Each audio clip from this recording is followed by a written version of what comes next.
Então Hebreus 6:9 diz: amados, mesmo falando desta forma, estamos convictos de coisas melhores em relação a vocês, coisas próprias da salvação.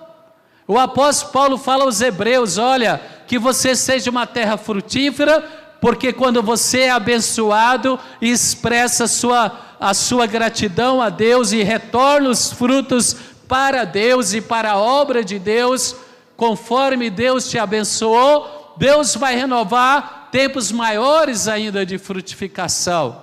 Mas se você recebe a bênção, ele fala aqui em Hebreus, no capítulo 7 e 8, se você recebe a bênção e produz espinhos e abrolhos, não responde como deveria, mesmo sendo abençoado. Ele falou: esta terra está perto de ser esquecida, está perto da maldição. Deus nos livre da maldição. Eu lembro uma vez, num pequeno grupo também, que eu e a bispa coordenávamos em Goiânia, o irmão hoje que está dando muito fruto lá na sede, o apóstolo até citou ele ontem, aquele casal abençoado, a esposa dele foi colega da bispa, professora no Objetivo. Quem lembra do Colégio Objetivo? Se não me engano, hoje é o NIP, né?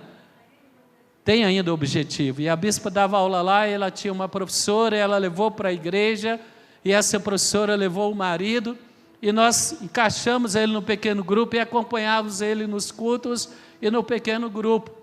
E teve uma época que ele começou a falar assim: ó, Deus tem falado muito comigo, isso, e Deus tem falado comigo para fazer, e Deus tem falado comigo. Aí eu senti de Deus, falei: olha, irmão, em particular, é claro, sem constrangê-lo, com amor, se Deus tem falado tantas vezes repetido, faça logo o que Deus está falando.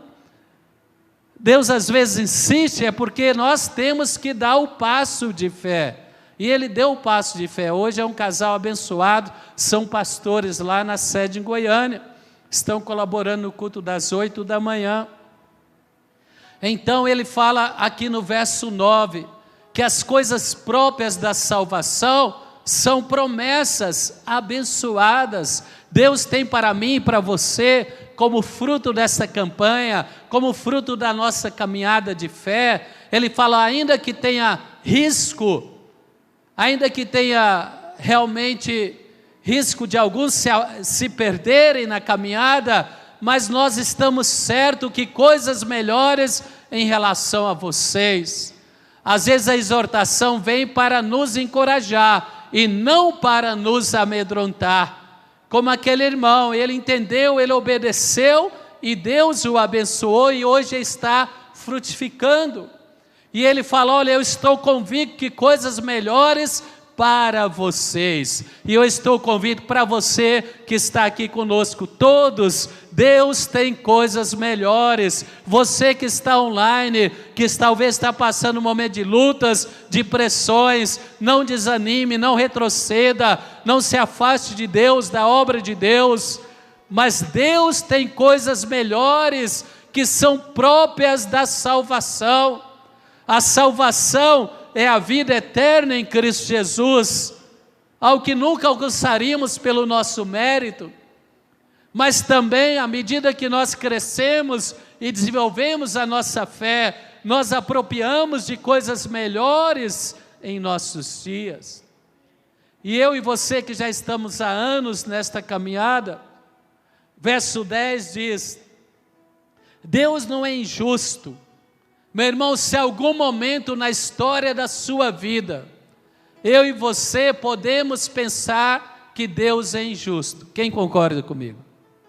Principalmente quando a dedicação nossa e a sinceridade e a intensidade para com Deus é 100%. Mas às vezes algumas coisas que fazem parte do processo para o nosso crescimento, para a nossa maturidade. Domingo passado, pela manhã, o apóstolo esteve conosco, ele falou: as tempestades não vêm para destruir, mas vêm para nos amadurecer. E às vezes, passando uma tempestade, um momento difícil, eu posso pensar que Deus é injusto. Se eu fizer a leitura momentânea daquela situação que eu estou passando, e eu ver o meu passado, a minha obediência, a minha dedicação, aquilo que eu abri mão para servir a Deus em santidade, vem o diabo e fala: Deus é injusto. Quem entende o que eu estou falando? E às vezes a nossa alma, a nossa emoção e a nossa razão fala que Deus é injusto. Mas aí nós andamos pela fé. Quem anda pela fé?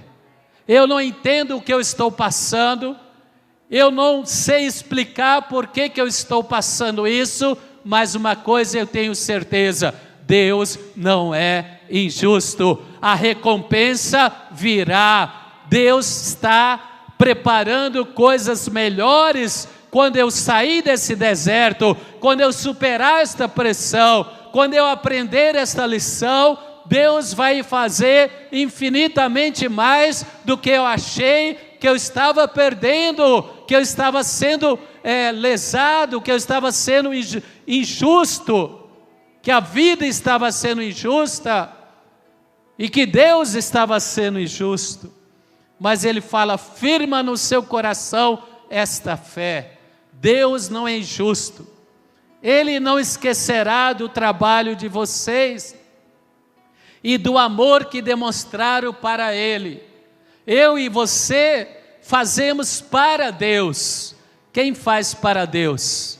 Jesus falou: olha, quando orares, entra no teu quarto secreto e ora ao seu Pai. Quando ofertares, faça em secreto diante do seu Pai. Não seja como os fariseus, que gostam de demonstrar a religiosidade deles. Eles já receberam a recompensa, mas se você faz em secreto, o seu Pai te recompensará. E Deus, Ele não é injusto.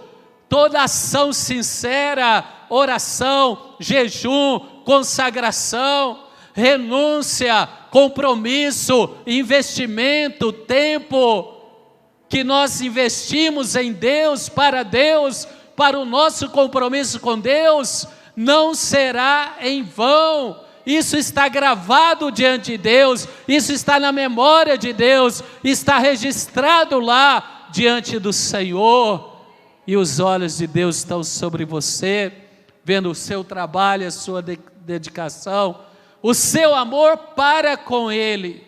Mas não é só para com Ele. O apóstolo João diz que quem ama a Deus, ama os filhos de Deus. Quem ama a Deus, ama aqueles que são gerados por Deus.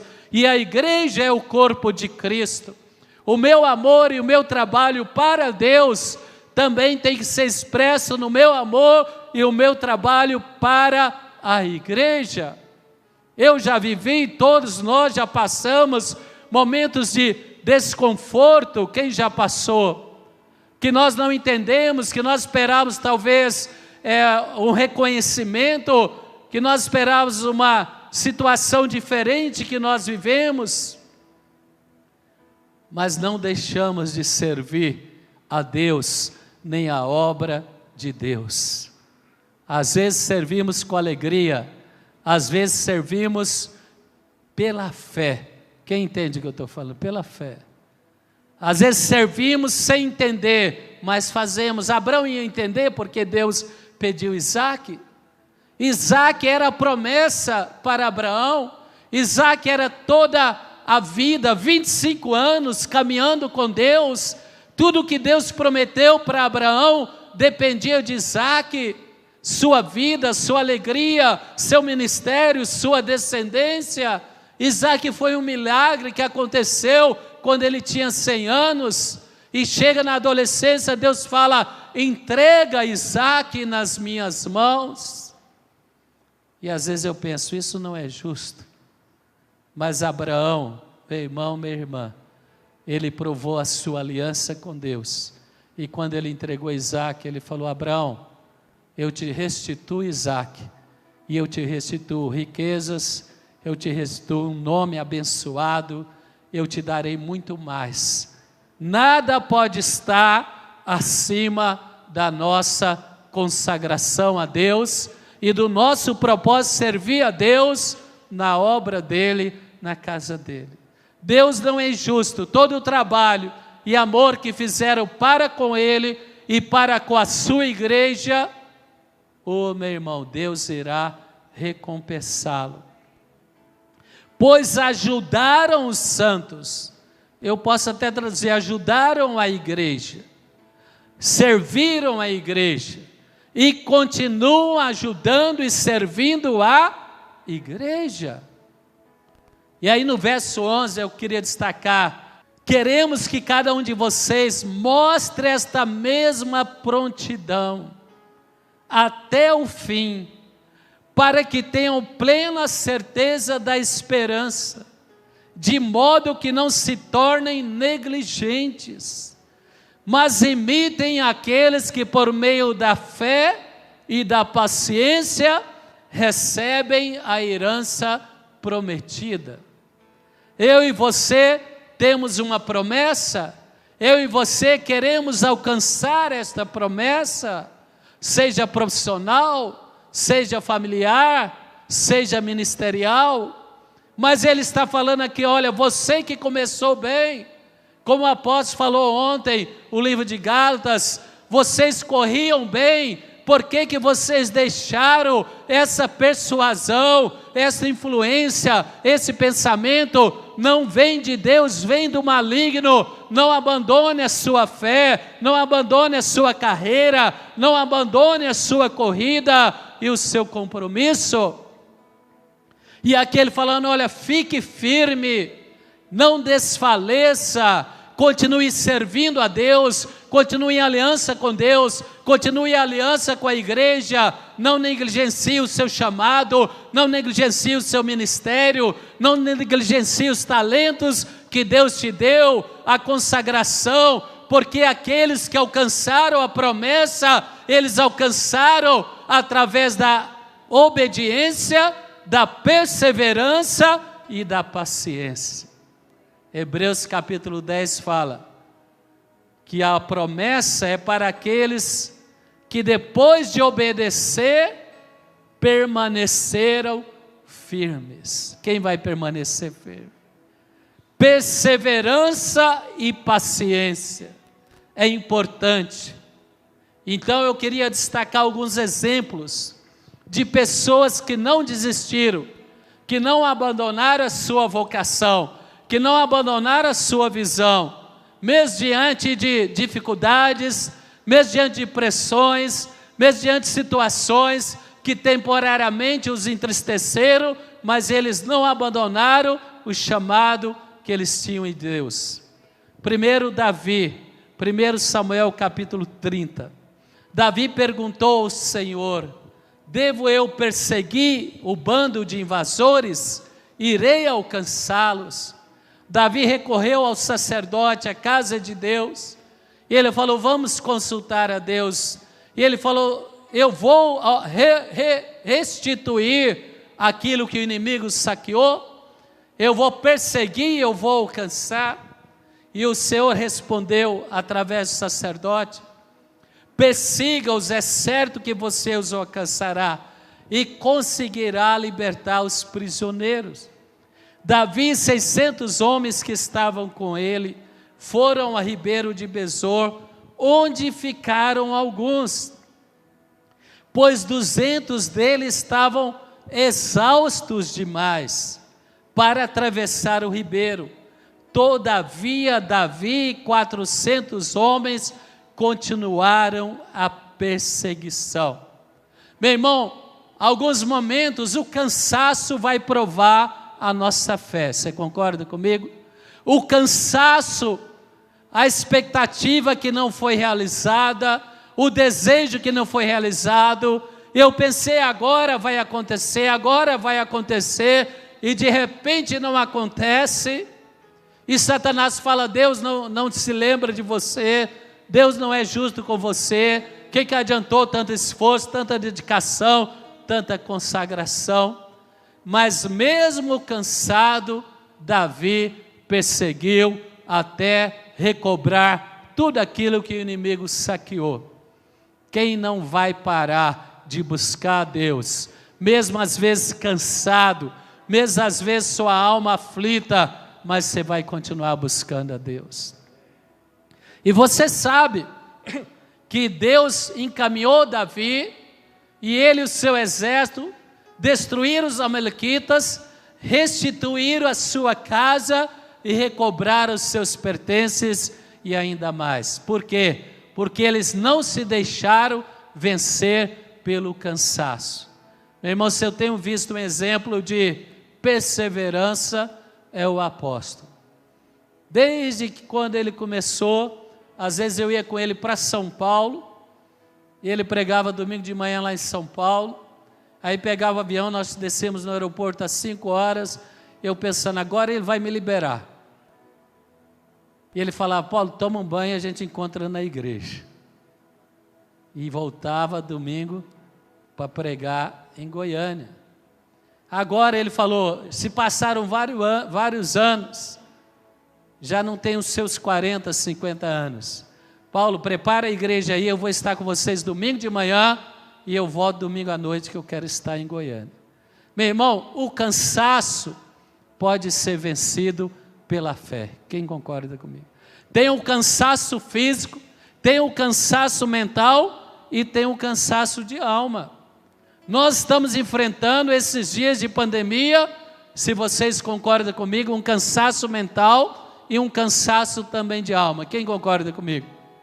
Porque essa rotina, quem está nessa rotina, de vez em quando está esguichando água, né? Esguichando álcool em tudo e fazendo tudo. Esses dias o meu netinho assistindo o culto online, eu venho aqui, bato o álcool, passo a flanelinha aqui. O que ele falou para os bichos? Falou, vovô sempre ali, né?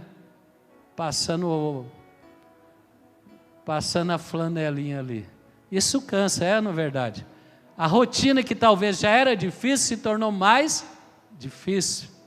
Mas nós não deixamos de fazer a nossa prioridade de Deus. Cansado ou não, ore. Cansado ou não, esteja na igreja. Cansado ou não, continue na sua atitude diante de Deus. Cansado ou não, leia a palavra de Deus. Porque mesmo cansado, Davi perseguiu os objetivos dele e ele foi bem-sucedido e você será bem-sucedido em nome de Jesus. Não pare, não recue até ter a plena certeza da esperança.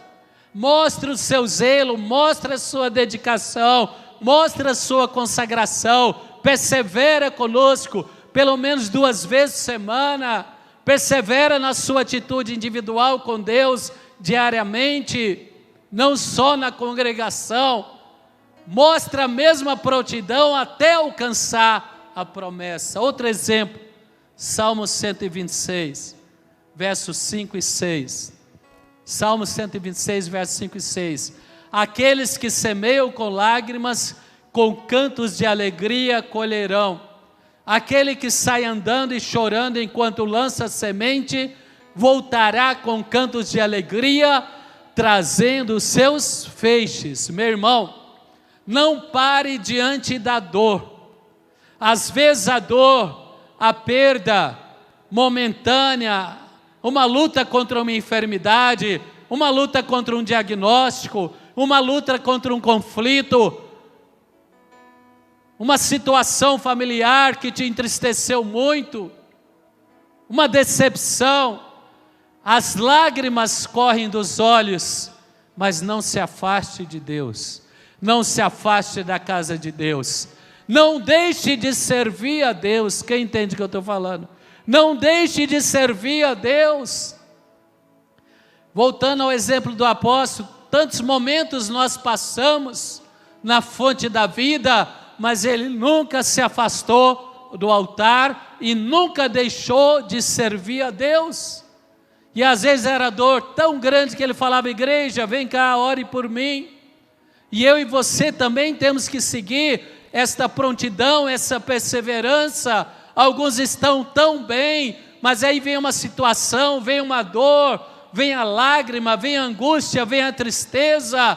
Ele falou, aqueles que semeiam com lágrimas vão colher com júbilo. Quem pode aplaudir ao Senhor? Não deixe as lágrimas impedir você de congregar, não deixe as lágrimas impedir você de projetar 2022, não deixe as lágrimas te afastar de Deus. O segredo é continuar semeando. Outro exemplo, meu irmão, Lucas 18, quando Jesus colocou a parábola de insistir do juiz iníquo. Lucas 18, verso 6 diz: e o Senhor continuou e disse: ouça o que diz o juiz iníquo, acaso não fará Deus justiça aos seus escolhidos que clamam a Ele dia e noite? Continuará fazendo-os esperar? Eu lhes digo que depressa lhes fará justiça. Contudo, quando vier o Filho do Homem, encontrará fé na terra. Meu irmão, minha irmã, aquele juiz, ele não queria responder à mulher, mas ela insistiu até que ela obteve a resposta. E Jesus falou: olha, Deus é um Pai amoroso, Ele não é um juiz injusto. Não desista, continue orando. Se há silêncio, se aparentemente nada acontece, continue orando, porque a resposta virá e será breve. Depressa lhes fará justiça. Eu e você não podemos deixar de caminhar, de correr, de demonstrar a nossa fé, de continuar servindo a Deus, servindo a igreja, mesmo quando as respostas que nós tanto desejamos ainda não aconteceram. Se não acontecer, não quer dizer que Deus não ouviu. Depressa lhes fará justiça, diz a palavra.